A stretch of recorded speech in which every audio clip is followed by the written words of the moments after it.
એટલે ખોટી પછી અફવા ભગવાન શ્રી કૃષ્ણ ફેલાવવી પડી. આ બધાને એક એક આમ કરી કરીને ડાળ્યા. આ બધું જે ઢાળવાનું કામ આઉટ ઓફ કોર્સ જ હતું બધું. એ ચોપડી વાંચે મળે અને કોઈને સૂજે નહીં. કારણ કેમ મારવું, કેમ મારવા, આખી કથા જ છે, તમે ચકમા થઈ જાવ એવી. આ બધાની એક એક ની પાછળ એક એક રીઝન, એ બધા રીઝન કાળિયા ઠાકર જાણે. બાકી બધું એકદમ સિક્રેટ. એટલે આ જો હથિયાર હેઠો મૂક્યા ભેળો પાડી દેવાનો, એ બધા તૈયાર રાખો. એ પાછું કોને અહીંથી મોત છે એ બધું જાણે. એટલે ઓલા તૈયાર રાખેલો, તું તૈયાર રાખજે. હું આમ કહું કરી દેવાનું. ત્યારે પછી કોઈ તને ગમે એટલા આડા આવે કે અત્યારે નિશસ્ત્ર છે અને યુદ્ધના નિયમો છે, કોઈને શસ્ત્ર નો મરાય નહીં, કોઈને સાંભળતો જ નહીં તું. નહીતર મરી ગયા તમે, કોઈ બચવાના નથી. એક એક તમે જોજો, ટૂંકમાં કહીશ. ભીષ્મ દાદા 125 વર્ષ કોઈ એક વાળ કાળો નહોતો. આંખના પાપીણો છે ને એમાંય વાળ ધોળા થઈ ગયા. પણ મહાભારતમાં ઉતર્યા હતા ત્યારે આમ પટકો બાંધી અને ઉતર્યા હતા. એને એવું વરદાન છે એના બાપનું કે એ પોતે ઈચ્છે તો જ મરે. હવે આને કેમ હરાવો? એનું યુદ્ધ જોવા માટે દેવતાઓ અવકાશમાં છેટા રહીને જોવે. એને કૃષ્ણ મારી ન શકે, અર્જુન ન મારી શકે, કોઈ મારી ના શકે. મહાદેવ કાળ છે એ ન મારી શકે, કઈ બધા પગે લાગીને વ્યા જાય. ઈચ્છે તો એક એક જોજો. 2-3 જ વાત કરી, બાકી બહુ લાંબુ છે. મહાભારત તો સવાર સુધી હાલે અને પછી સાંભળીએ એટલે મહાભારત થાય ખરું. દ્રોણાચાર્ય એને એવી શક્તિ, એના હાથમાં ખાલી જે ધનુષ રાખતા એ ધનુષ પકડીને ઉભા રહીએ, બ્રહ્માંડમાં કોઈ મારી ન શકે. ખાલી આમ પકડીને ઉભા રહીએ. તમે વિચાર કરો, એની સામે લડવાનું. ઓલો ડોહો કાંઈ કરે નહીં, કોઈ બાણ નહીં, કાંઈ નહીં, એકલો ઉભો રહે બસ. ગમે તેવા બ્રહ્માસ્ત્ર, નારાયણાસ્ત્ર, વાયવ્યાસ્ત્ર, અમોઘાસ્ત્ર, ગમે તેવા મોહનાસ્ત્ર, પાવકાસ્ત્ર, વાયવ્યાસ્ત્ર, ગમે તેવા અસ્ત્ર શસ્ત્રો આવે, ચક્કર મારે, દ્રોણાચાર્યને પ્રદક્ષિણા કરીને રહ્યા જાય. આવી એની પાસે દિવ્ય શક્તિ હતી. હવે આને મારવો કેમ? અને એવી રીતે આ બધા એક એક એવા તત્વો હતા. ને એ પછી મહાભારત યુદ્ધ મંડાણો. ઉછળે નાગ જંબાણે અસમાનમાં અધર ધડમાં ઉડે. પછી ફેલાણા રક્તદળ રધિદર ફેલિયા, બાપડા હાથીને અશ્વ ડૂબે. પવન ઘોર જપાટે, કેળ વંધર પડે, એમ પૃથુસર કઈક ના ઢૂંઢ પડ્યા. ને સામ સામા ભીડે વીર સંગ્રામ માં, 14 બાંધી જાણે મેઘ ચડિયા. મારે મહાભારત થી કોણ અપરિચિત હોય? કદાચ હોય આજની પેઢી. પણ એ મહાભારતનું યુદ્ધ અટકાવવા માટે પાંડવો અને કૌરવ, સગા ભાઈઓ, કાકા બાપાના બધા લડવા માટે તૈયાર થઈ ગયા. આ વિષ્ટિ નિષ્ફળ ગઈ. પછી દ્વારિકામાં દુર્યોધન ઉપડ્યો મદદ માટે. ત્યારે ભગવાન તો પડ્યા હતા, વાત જાણીતી, મર્મ મજાના. હા, એટલે દુર્યોધન મહારાજના મહેલમાં જઈને માથા પાસે એક ખુરશી પડ્યું છે, ત્યાં જઈને બેસી ગયો. એ જાગે એટલે વાત કરું કે હું મદદ માટે આવ્યો છું, યુદ્ધ થાય છે તો તમે સહાયમાં જે થાય તે કરો. કારણ કે બે અધિકારી માગવાના ભગવાન કૃષ્ણ પાસે. હવે એ બેઠો છે રાહ જોઈને, ત્યાં અર્જુન આવ્યો. અર્જુનજી આવ્યા એટલે એમણે જોયું કે સૂતા છે પ્રભુ. એ ચરણ પાસે બેઠા. જોયું? અર્જુન તરત ચરણ પાસે. એટલે દુર્યોધન નહીં તો ચરણ પાસે ના બેસવું જોઈએ. પણ ભમરાડાની ભક્તિ જ નહીં જરા. હાવ કોડો, મધુ કોડો, હાવ લ્યો. ત્યારથી જ ખબર પડી જાય માથે કોણ પડવાનો છે અને દાસ કોણ છે. પણ જો મજાની વાત, એ ચરણમાં બેઠા અને રાહ જોવે છે. એમાં અચાનક ભગવાન તો લીલા કરે ભાઈ. એ જાગ્યા અને જ્યાં જોયું ત્યાં સીધી નજર કોના ઉપર પડે? બસ દાસ થશે એના ઉપર ભગવાનની નજર પડશે.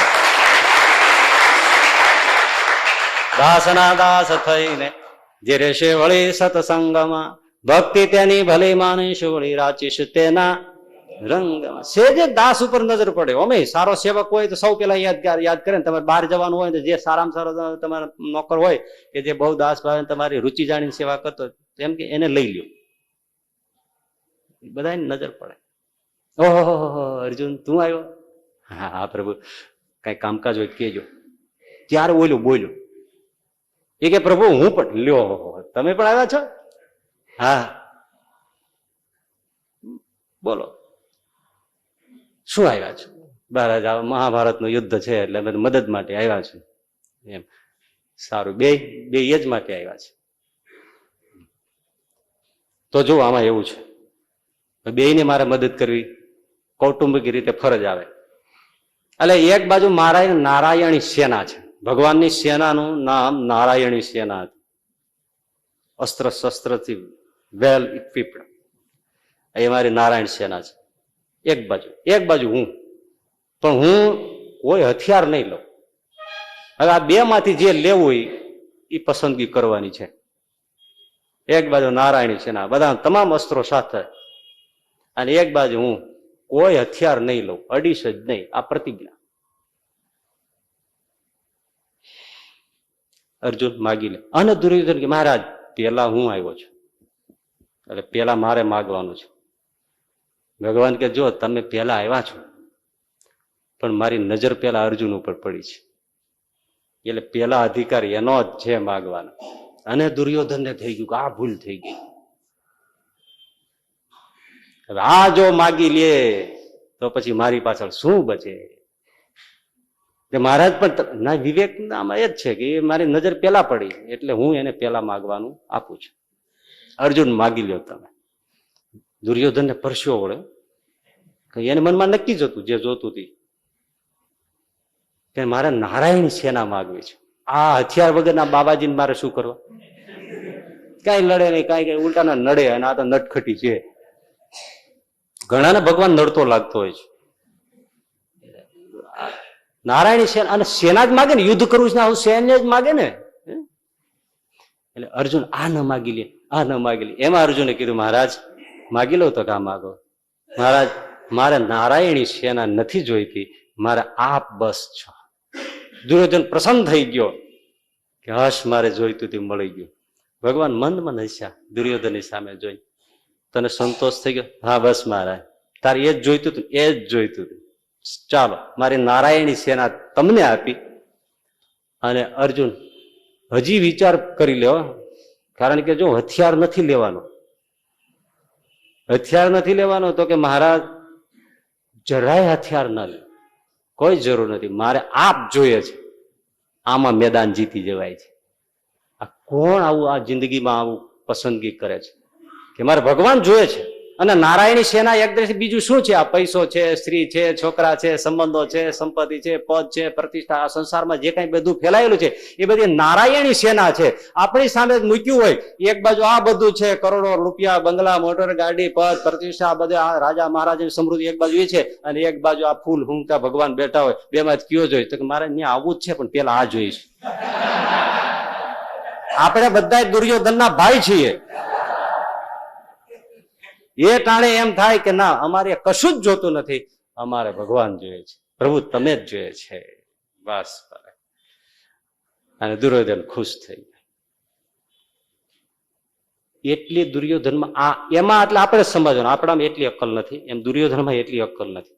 સૈન્ય કોનું હતું? ભગવાન શ્રી કૃષ્ણનું. એની સામે જ રહેવાના હતા ને શ્રી કૃષ્ણ, તેની સામે જ રહેવાના હતા. હવે જેનો ધણી જાય સામે હોય એની સામે લડે કેવું?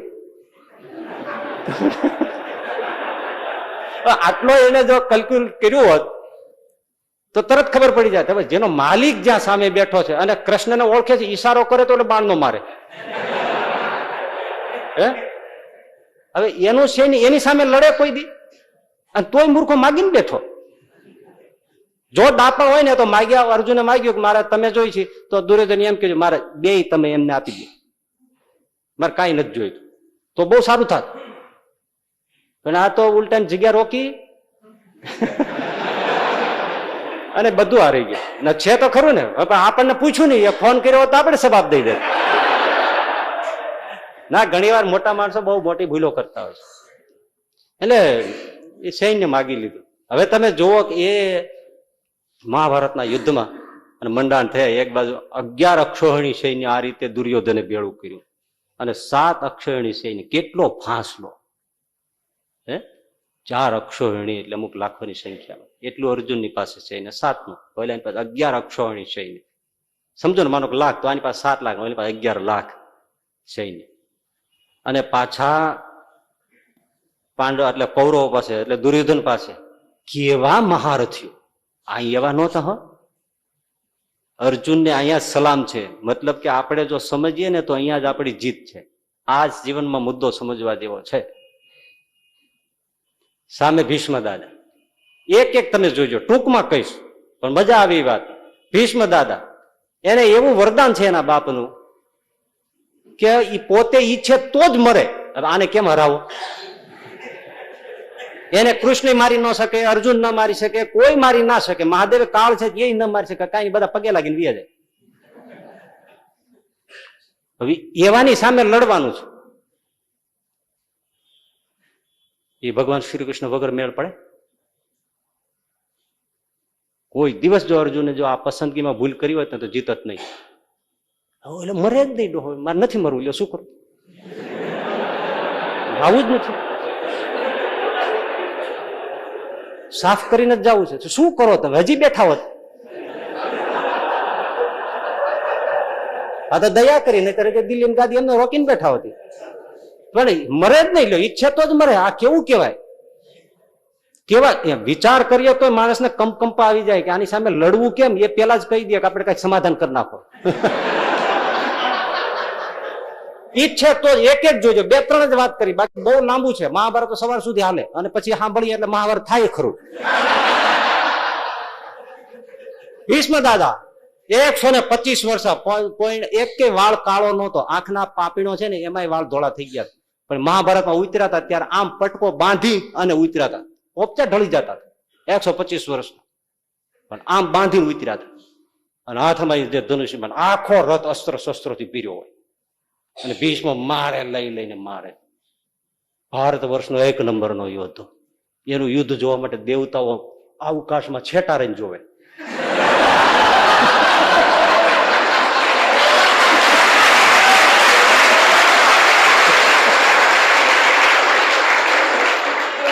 બોથાર બોલતી હોય તમારે, ભયંકર બોથાર.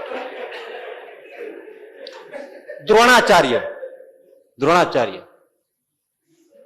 એને એવી શક્તિ, કોઈ હથિયાર ફેંકવાનું નહીં. એ તો ભીષ્મ દાદા કરતા પાછું વિચિત્ર. ભીષ્મ તો બાણ ફેંકવાના, અને કોઈ બાણ ફેંકવાના જ નહીં. એના હાથમાં ખાલી જે ધનુષ રાખતા એ ધનુષ પકડીને ઉભા રહીએ, બ્રહ્માંડમાં કોઈ મારી ન શકે. આવું એને વરદાન. ખાલી આમ પકડીને ઉભા રહીએ. તમે વિચાર કરો, એની સામે લડવાનું. ઓલો ડોહો કાંઈ કરે નહીં, કોઈ બાણ નહીં, કાંઈ નહીં, એકલો ઉભો રહે બસ. ગમે તેવા બ્રહ્માસ્ત્ર, નારાયણાસ્ત્ર, વાયવ્યાસ્ત્ર, અમોઘાસ્ત્ર, ગમે તેવા મોહનાસ્ત્ર, પાવકાસ્ત્ર, વાયવ્યાસ્ત્ર, ગમે તેવા અસ્ત્ર શસ્ત્રો આવે, ચક્કર મારે, દ્રોણાચાર્યને પ્રદક્ષિણા કરીને રહ્યા જાય. આવી એની પાસે દિવ્ય શક્તિ હતી. હવે આને મારવો કેમ? અને કૃષ્ણ ભગવાને કઈ ન કરી શકે. એ હેઠા મૂકી એટલે હેઠા મુકાવવા પડ્યા ને, કે અસ્વસ્થામાં ઉપર બહુ પ્રેમ. અસ્વસ્થામાં એ જાણતા આપણે આગળ વાત કરી હતી, છતાં એને અસ્વસ્થામાં એટલે પ્રાણ પ્યારો. એટલે ખોટી પછી અફવા ભગવાન શ્રી કૃષ્ણ ફેલાવવી પડી. આ બધાને એક એક આમ કરીને ઢાળ્યા. આ બધું જે ઢાળવાનું કામ એ આઉટ ઓફ કોર્સ જ હતું બધું. એ ચોપડી વાંચે મળે અને કોઈને સૂજે નહીં, કારણ કેમ મારવું, કેમ મારવા, આખી કથા જ છે. તમે ચકમા થઈ જાવ એવી. આ તો આપણા દેશના મૂલ્યો ભૂલી ગયા છીએ આપણે. અને ઈટર ને પીટર ને ફેલો ને એવા જેક્શન ફલાણ, એના કથાઓ શું જોઈને તમારે કરે છે ડીંગોડાવની? આ તમે જોવો કથા. એટલે પછી અસ્વસ્થામાં હતા એમ કરીને અફવા ઉડાડી, હાથી મારી નાખ્યો ભીમે. એનું નામ અસ્વસ્થામાં પાડ્યું, તાત્કાલિક નામકરણ કર્યું. આમ હા નામ પાડે, વિધિવત કરે બધું. અને પછી ભીમે એક જ મારી ગયા ભા બધે હાથી નેઠો નાખી દીધો. પછી ભીમ તો રાડ કાળો કકડાટ કરી એને માઇક્રોફોન ની જરૂર ના પડે. બસ અસ્વસ્થામાં મરાયો ગયો. એ પછી વાત આવી તોય માન્યા નહીં. એ કે ભીમ બોલે હું ન માનું. દ્રોણાચાર્ય કે એ કોઈ દી 60માં સાચું નથી રોયો. હા, એને મેં ભણાવ્યો છે, મને ન ખબર હોય. હા, જવાબ નો આવડે મારી દાઢી પકડી લેતો કે હા, કે તમારે આવું પૂછાય જ કેમ?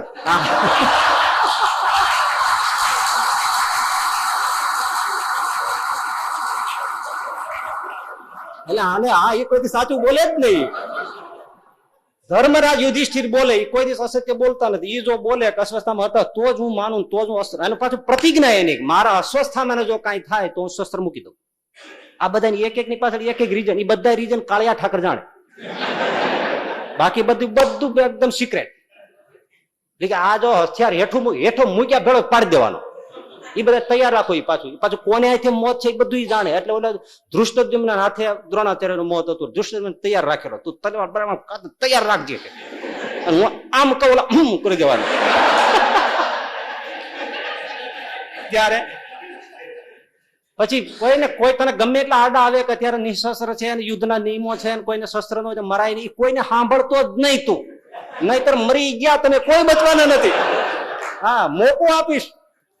પણ ઓલા વિશ્વાસુ કેવા? ભગવાને કીધું પૂરું, કૃષ્ણએ કીધું પૂરું. એવા જ મળો. ભીમ આમ ગમે એવો, પણ કૃષ્ણ કે પછી વાત પૂરી. એમ ભક્તિ વાળો, એમ ભક્તિ વાળો. નહીતર એનું લોહી રે. મહાભારત પેલા પૂરું કરી નાખી. આ બધું બહુ એવું. આ બધાને પેલા જ ન થાય દક્ષિણ સેના. પછી હથિયાર મૂક્યા, એમ મર્યા. કર્ણ લ્યો ધકાતું. ઓહો, એને કોઈ મારી ન શકો. એ સહસ્ત્ર કવચી રાક્ષસ હતું. સહસ્ત્ર 100, સહસ્ત્ર 1000, 1000 કવચ એના શરીર ઉપર. હવે એ એક કવચ કોણ તોડી શકે? તો કે જે 1000 વર્ષ સુધી બ્રહ્મચર્ય પાળીને તપશ્ચર્યા કરે, પછી એની સામે લડવા આવે, 1000 વર્ષ સુધી યુદ્ધ કરે, ત્યારે એક કવચ તૂટે. 1000 વર્ષ સાધના કરવાના બ્રહ્મચર્ય પાળીને, અને પછી 1000 વર્ષ સુધી લડવાનું, ત્યારે એક કવચ તૂટે. એવા 1000 કવચ એના શરીર ઉપર. એ સહસ્ત્ર કવચી રાક્ષસ. તે એ આ નરનારાયણ એટલે થયા. એની સામે પછી નરનારાયણનો હેતુ જુદો છે, પણ એની યારે ભટકાણો. પછી તપ કરવાનું શરૂ એમાં જ થયું. નર તપ કરવા બેસે, 1000 વર્ષ તપ કરે, 1000 વર્ષ સુધી લડે, એક કવચ તોડે એટલે નારાયણ ઉભા થાય. નારાયણ એક કવચ તોડે, 1000 વર્ષ લડે, ત્યાં 1000 વર્ષ તપ પૂરું થાય. એમ અદલા બદલી તપ કરે ને તોડે. એમ 999 તોડ્યા, એક રહી ગયું. અને ઓલો ભાગ્યો કે હવે તો મોત આવ્યું. એટલે ભાગે રેવાય દયા, 2 જણા પાછળ દોડ્યા, અથવા તો જે એનો લડવાનો સમય છે એ દોડ્યા પાછળ. એટલે સૂર્યનારાયણના રથમાં ગરી ગયો. મળો કેવો પાવર! તો ઓલે ના પાડે, નથી વજન હાલતો. આ ગતિ ધીમી બરાબર. તું કોણ છો? પૂછા ઘાયસા વગર ચડી જ ગયો. મહારાજ હું તમારો શરણાગત છું. શરણાગત બોલ્યો. એટલે સૂર્યનારાયણ બોલી ન શક્યા, ભાઈ તું કોણ છો? બસ મને બચાવો, હું તમારો શરણાગત છું. એટલે રહી જા, વાંધો નહીં. ભગવાન કે તમે એને ક્યાં રાખ્યો? મહારાજ પણ શરણાગત થઈ ગયો છે પ્રભુ, હવે તમે મૂકી દો. સાર મારો રથમાં ગરી ગયો. હેઠો ઉતરે ને, હેઠો ઉતરે મારી ફાડે. એટલે હેઠો જ ઉતરે નહીં. એમાં પછી ઓલા દુર્વાસાએ 5 મંત્રો આપ્યા હતા કુંતા માતાને, 6 મંત્રો જે આપ્યા હતા, એમાં સૂર્યનું આહવાન કુંવારા હતા ને કર્યું અખતરા માટે, કે સાચું કે ખોટું. એ વખતે સૂર્યનારાયણ રથમાં જે આ સહસ્ત્ર કવચી રાક્ષસ હતો ને, એ મૂક્યો ને એ કર્ણ. અને એ કર્ણ કવચ સાથે આવ્યો. હવે 1000 વર્ષ કોણ લડે? એટલે ભગવાને સૂર્યનો દીકરો, અર્જુન ઇન્દ્રનો દીકરો, અને ઇન્દ્રને ચઢાયો અને ગુપ્ત આપી દીધું બધું કે આમ છે. એટલે તમે છે ને એ ગંગા સ્નાન કરતો હોય ત્યારે જે માગે ને ત્યારે આપી દે છે. એ વખતે તમે પહોંચજો અને ભિક્ષમ દેહી કરજો અને માગજો, કવચ આપી દે. મહારાજ પણ હા એમ જ કરવું પડે. પણ હું ત્રિલોકાધિપતિ, હું તો દાન આપું, આમાં આ લેવું પડશે. અને ભાઈ ભિક્ષુ જ છે આ બ્રાહ્મણ ભિક્ષુક. અને ઓલો કર્ણ સ્નાન કરતો હતો ને ગંગાજી માંથી, અને એમાંથી આવીને જેવો બહાર નીકળ્યા એટલે ઇન્દ્ર મહારાજ હતા ને, એને બ્રાહ્મણનો, વૃદ્ધ બ્રાહ્મણનો, એ હાલી ચાલી કે એવો, એને કીધું મહારાજ ભિક્ષામ દેહી. અરે ભૂદેવ માગી લો, માગી લો, આપશો? હા આપશું. સ્વસ્તિ અસ્તુ, સ્વસ્તિ અસ્તુ. ફરશો ને? કર્ણ બોલ્યો ના ફરી. મહારાજ આપના કવચ અને કુંડળ આપી. હે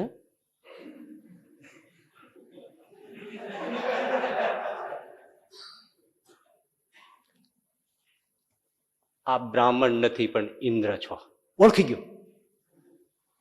આ પુત્ર મોહમાં તમે આવ્યા છો અર્જુનને બચાવવા માટે જ. પણ મહારાજ એકવાર વચન બોલ્યા પછી કર્ણ ફરતો નથી. લઈ લ્યો કવચ, હાથેથી ચીરીને આપી દીધા. લઈ જાઓ. આજ મને ગૌરવ મળ્યું છે. કર્ણ કે ત્રિલોકાધિપતિ ઇન્દ્ર મહારાજ આજ મારે દ્વારે ભિક્ષુક થઈને આવ્યો છે. આપી દીધા કવચ કુંડળ. બોલો, ઇન્દ્રને પરસ્યો વળી ગયો. એટલે રાજી પણ થઈ ગયા. પછી ઇન્દ્ર રાજી એવા થયા ને, રેવાય નહીં ને આટલું બધું આપ્યું. અમુક શક્તિ બાણ ખેંચી નાખ્યો. આલ્યો પણ કેવું, જેને મારવું એને સંકલ્પ કરી, કોઈ મંત્ર ફંત્ર નહીં, જેને મારવું હોય આમ મૂકી દેવાનું, એનું માથું કાપીને મારી પાસે સ્વર્ગલોકમાં આવી જશે. આ કર્ણે અર્જુન માટે મૂકી દીધું, વાત પૂરી. ભગવાન જાગી ગયા, સવારે નાસ્તો કર્યા પછી હુતા જાગી ગયા. એલા આને મેં કીધું આ તો દાળ કાઢીને ગયો, કવચ રાખ્યું હોત તો કઈક બીજો રસ્તો કાઢત, આ તો અમુક શક્તિ દઈને ગયો. એને તો ઓલે અર્જુન ના નામ લઈને મૂકી દીધું. મહાભારતમાં એને જ મારું તો એ મારી નાખેલ પછી થાય શું? અને પછી ઓલા ઘટોત્કચ ને માયાવીને બોલાવ્યો છે અને એ આવ્યો છે અને ઘટોત્કચ પછી હાહાકાર મચાવવા માંડ્યો. ત્યારે ભગવાને પ્રેરણા કરીને પછી ઓલા આ બધા હતા ને તેનામાં એ બધા દુર્યોધનની પાછળ પીડ્યા. હવે તમે કયો કર્ણને, એને બોલાવો અને અમુક શક્તિ મૂકી દો. કર્ણ કે હું ન મૂકું, પૂરું થઈ જાય. ઓલો તો ખાવા જ મળ્યો, ઘટોત્કચ તો પેકડો ને ટાંટીઓ મોઢામાં જ ગાલી દે, પેકડો ને ટાંટીઓ મોઢામાં જ ગાલે, ખાઈ જ જાય બધું. અને ન ફાવે ને ઘા કરે, ક્યાંય પત્તો જ લાગે નહીં. આવો માયાવી, માથા પર એકેય વાળ નહીં. ભીમનો દીકરો હતો, હિડમ્બાન ત્યાં જન્મો હતો, રાક્ષસી માયા. તે પાછો એવો, એને વાગે, લોહી પડે, ટીપા પડે, જેટલા ટીપા પડે એટલા રાક્ષસ પેદા થાય. અને એ જન્મા પેલા ભૂખ્યા ખાવ ખાવ કરતા હોય, જે આવ્યો એને ખાધું સાફ જ મીંડા કરવા. હાહાકાર. ઓલા હાથી ઘોડા ઉભી પૂછડીએ જાય ભાગ્યા, કોઈ સામું ઉભો રહ્યો તો ને. અને ભગવાન કૃષ્ણ દાંત કાઢે, આડો રૂમાલ રાખીને થઈ છે ને તારી. પણ એક વસ્તુ થઈ ગઈ, હવે આને અમુક છોડવું જ પડશે. એવી કરી અમુક છોડવું પડ્યું. કર્ણે દબાણ કર્યું, ઓલા બધા પેલા તારે જીવવા દેવા છે કે નહીં, પણ એ કે પણ આ મારે હવે જેમ પછી થયું જશે દાવા દે. અને પછી એને અમુક શક્તિ લઈને મારે જવા દીધું અને ઘટોત્કચ ઉડાડી નાખ્યો. ભગવાન કે હાશ બરાબર.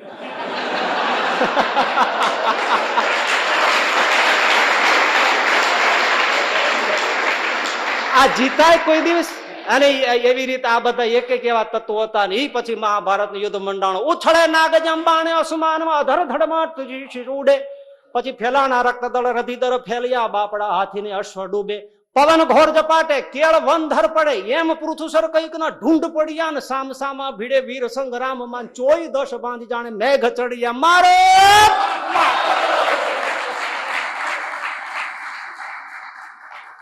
આવું મહાભારત પણ મંડાણું તો વાત મૂકી દઉં. પણ એવા પાર કેવું ઉતર્યા? અર્જુન ઉતર્યા ને. આ સંસારનું આપણું પણ મહાભારત છે. એમાં ભગવાનનો આશ્રય હોય તો જ પાર ઉતરાય, બાકી પાર ઉતરાય સવાલ નથી. એટલે સંબંધીઓમાં એક બીજી વાત ચાલે. દ્રૌપદીને કેમ ભૂલાય? એક પ્રસંગ અર્જુનનો યાદ રહી જાય. આ કોઈ કામ થઈ જાય જિંદગીમાં કે બીજા કોઈ બળ રાખવા જેવા નથી, એક ભગવાનનું બળ રાખવા જેવું છે. બહુ મોટો મેસેજ આ છે. આ કથાઓ કઈ કઈ ભલે અંદર હાસ્ય રસ આવે છે, બધું આવે છે, પણ ગંભીર રસ એ છે કે ભગવાનના આશ્રય સિવાય આપણો કોઈ ઉદ્ધાર નથી. બીજા કોઈ બળ કામ ના આવે. અને દ્રૌપદીની કથા તો કેવી છે. જયારે જુગટું રમાણું, ચોપાટ રમાણી, એમાં યુધિષ્ઠિર મહારાજ હારી ગયા, દ્રૌપદીને મૂકી દીધી. તમે જુઓ મતી જાય ત્યારે ક્યાં જાય. અને પછી દ્રૌપદી એ વખતે રજસ્વલા, એક સાડી ભર ત્યારે હતા. અને પછી એને દુશાસન ને દુર્યોધને મોકલ્યો કે જાઓ પકડીને લઈ આવો રાજસભા. ઓહો, ઢસડીને લાવે છે રજસ્વ, ચોટલો ચાલીને.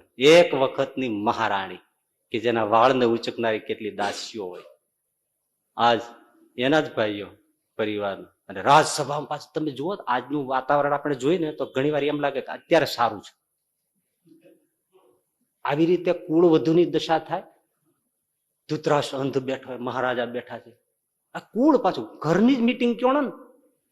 અને એમાં ભીષ્મ દાદા, ઓહો, એની જ દીકરાની વહુ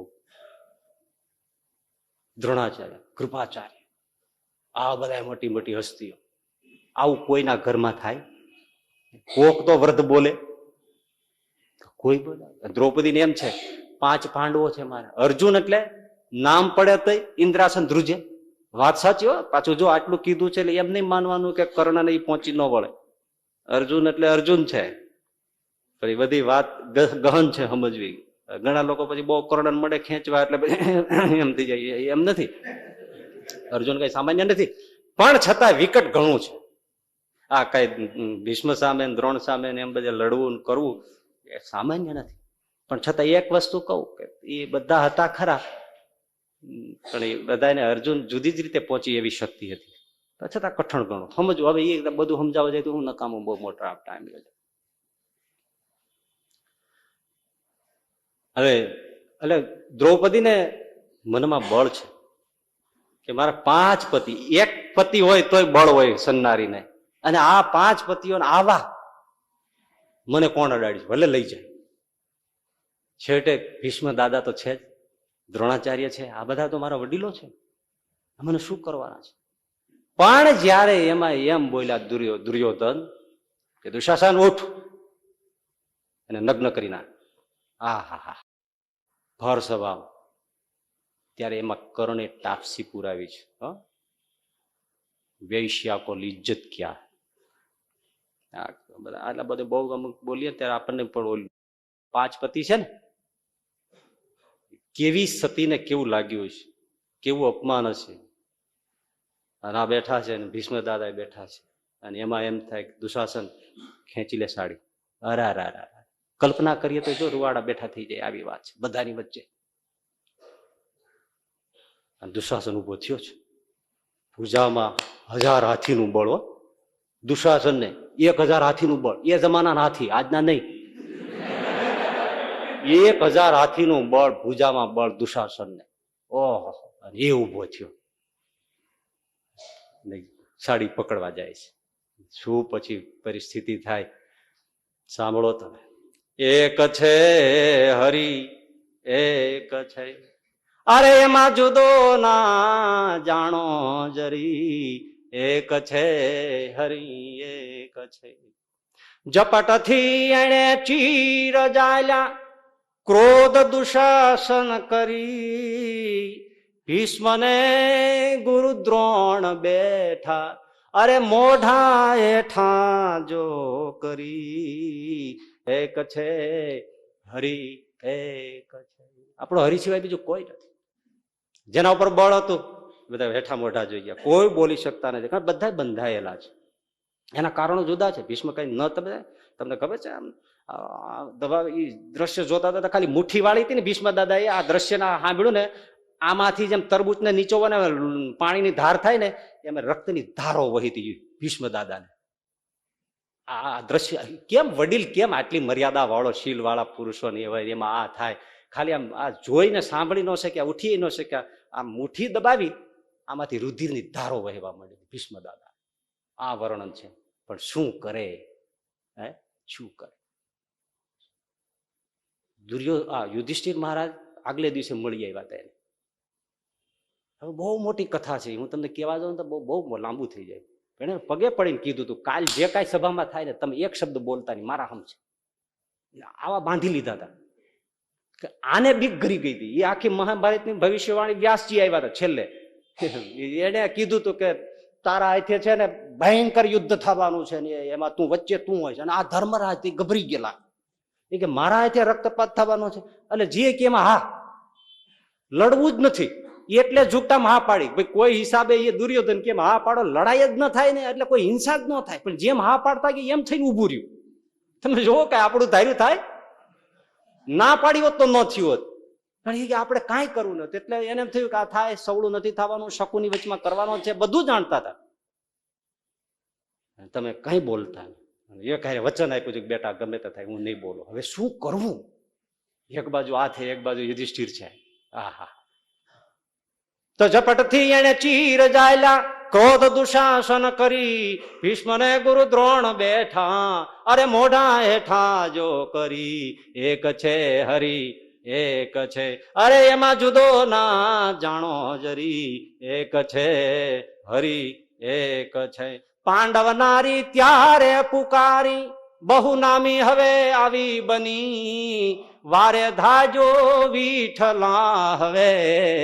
એ ધ્રોડો દ્વારા ના ધણી. એક છે હરી એક છે, અરે એમાં જુદો જાણો ના જરી. એક છે હરી એક છે.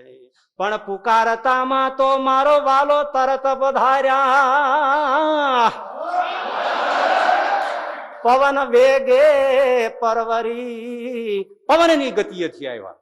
ગોવિંદ ગરુડ માથે ઈ ગોવિંદ લાવ્યા, ભાર સાડી નો ભરી. એક છે હરી એક છે, એમાં જુદો ના જાણો જરી. એક છે હરી એક છે. નગન કરવા ખેંચી રાયે અને સત્ય સાડી પર હરી. સાડી છૂટી ગઈ. નગન કરવા ખેંચી રાયે અને સતીએ સાડી પર હરી. ત્યાં તો નવા જ રંગની સાવ નવી જ સાડી દ્રૌપદીને અંગે ધરી. એક છે હરી એક છે, અરે એમાં જુદો ના જાણો જરી. એક છે હરી એક છે. દુશાસન ખેંચતો જાય છે. બીજી, ત્રીજી, ચોથી, પાંચમી શકુની ગણે છે. શકુની टांग पछाड़े, सारी ही की नारी है कि नारी ही की सारी है. क्या है मतलब? અને હજાર હજાર હાથીઓની ભુજાનું બળ ધરાવનારો દુશાસન થાકી પરસે લોથ નીચે પડી ગયો. પણ દ્રૌપદીને વાંકો વાળ પણ થયો નહીં. કામ કોણ આવે? એ બસ મેસેજ એ જ છે કે હરી સિવાય આપણું બીજું કોઈ નથી. પ્રભુ તમ વિના મારું કોણ છે. પંક્તિઓ યાદ રાખ્યા જેવી છો, રોજ પ્રાર્થનામાં બોલવા જેવી છે ભાઈ. હું તમને કહું છું ખરેખર, પ્રભુ તમ વિના મારું કોણ છે. પરિવારમાં તમે મા બાપ છો, સંસારના આધાર છો. મારા પ્રાણ તણા તમે પ્રાણ છો. પ્રભુ તમ વિના મારું કોણ છે? કોઈ નથી ભા. ભગવાન વિના બીજો પર કોણ છે? પણ બીજાના, તમે કહો ને બીજાના બળ રે છે, હરિનું બળ રહેતું નથી.